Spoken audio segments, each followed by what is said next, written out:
In this lesson, we'll be talking about qi.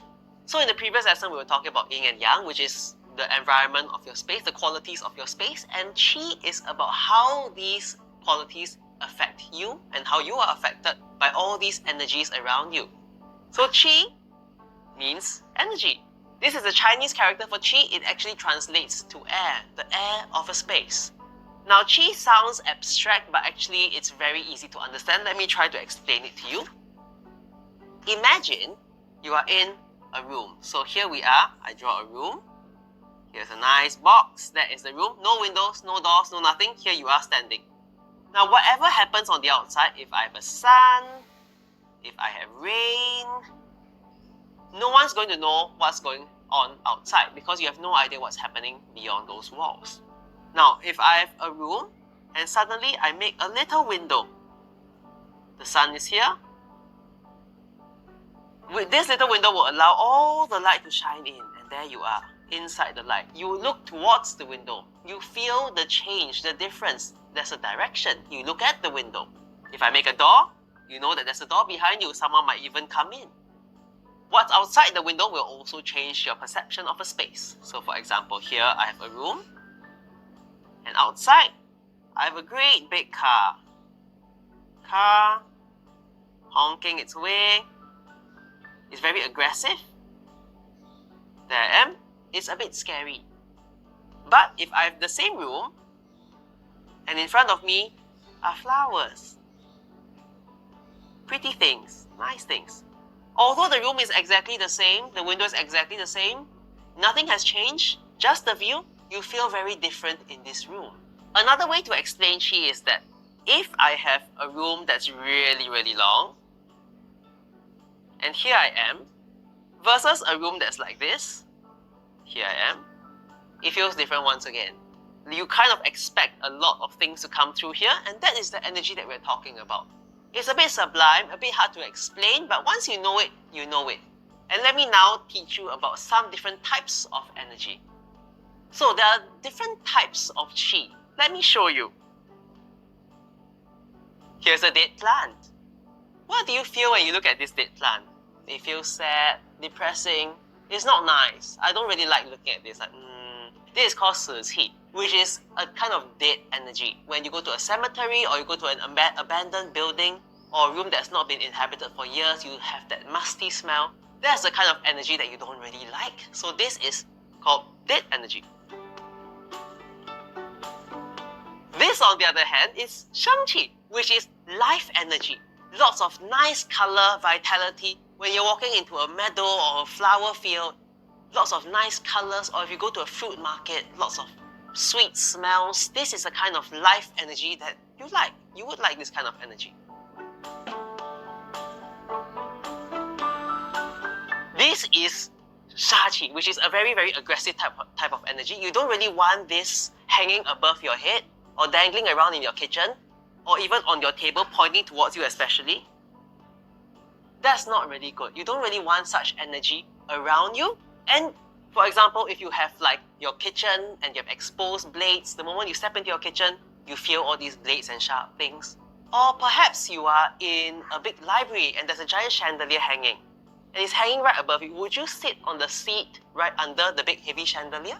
Not really. You'll sit to one side. Or if there is like some kind of commotion, someone like arguing, you will try to stay away, even though you know they are not related to you. You know they are not going to hurt you or scold you, but you would keep your distance. So that is the kind of aggressive energy that you want to avoid.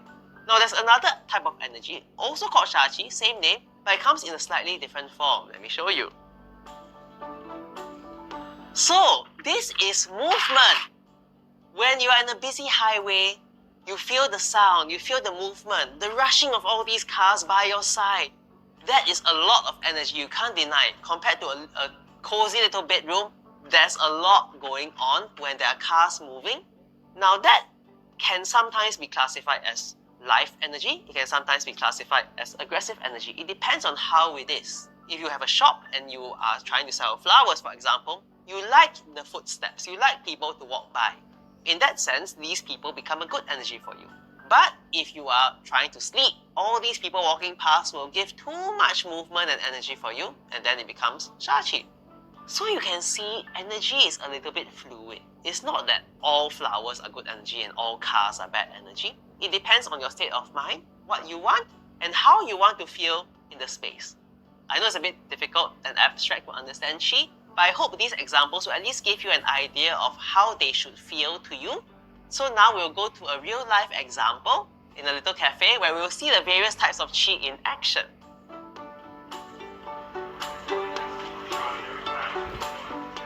Right, so here we are in a cafe, and we chose a cafe because a cafe is a place full of different types of energy.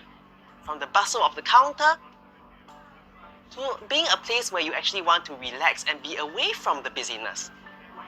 So this setup is quite simple. There are 4 chairs, a counter where you order things, and we're going to find the best seat in the house. We'll start with this one right here. So this chair is very comfortable, but it's not a really good place to sit. Do you know why? Because I'm right next to the entrance where people are walking in and out, and every time the door opens and closes, I'll feel the need to look back and see who's coming in, which is not great. There's a lot of movement behind me. To make matters worse, I'm right next to the counter where people are ordering things. There's lots of movement and action, and it's not a place where I can actually be calm. And finally, there's a little detail you might not notice. Is this corner of the counter here. Let's say hypothetically, if I were to fall down, ouch, I'll knock my head onto the corner. I know it's not going to happen, but in feng shui, this presents itself as a kind of qi, a kind of a small risk, a sharp corner, which I may hit my head on, and it's something that you want to avoid. And now we're going to the next seat. Right, I just noticed this lamp hanging over this customer. This is a kind of qi as well. It's dangling, it's heavy, it's over someone's head. It's not the best place to be.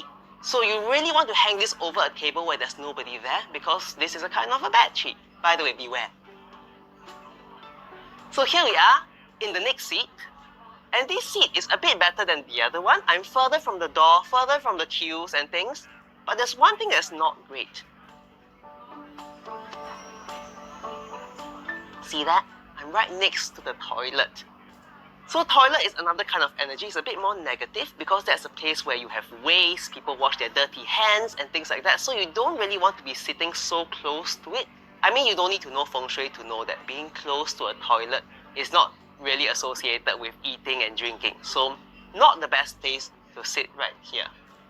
Right, so now we'll move to the last seat, which is the best seat in the house, and I'll tell you why. So this seat is really nice because here I am, far from the door, far from the crowd, far from the toilet. I know it's just one seat away, but it does make a difference. And also, I'm very close to the window with its nice positive energy. I can see the sunlight, I can see the trees behind. So I'm far from the bad energy, close to the good energy.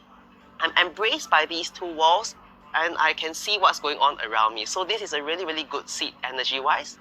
There's just one little detail that makes me slightly uncomfortable, and it's the knives in front of me. They are a bit sharp. I would turn them around or push them away. Thank you.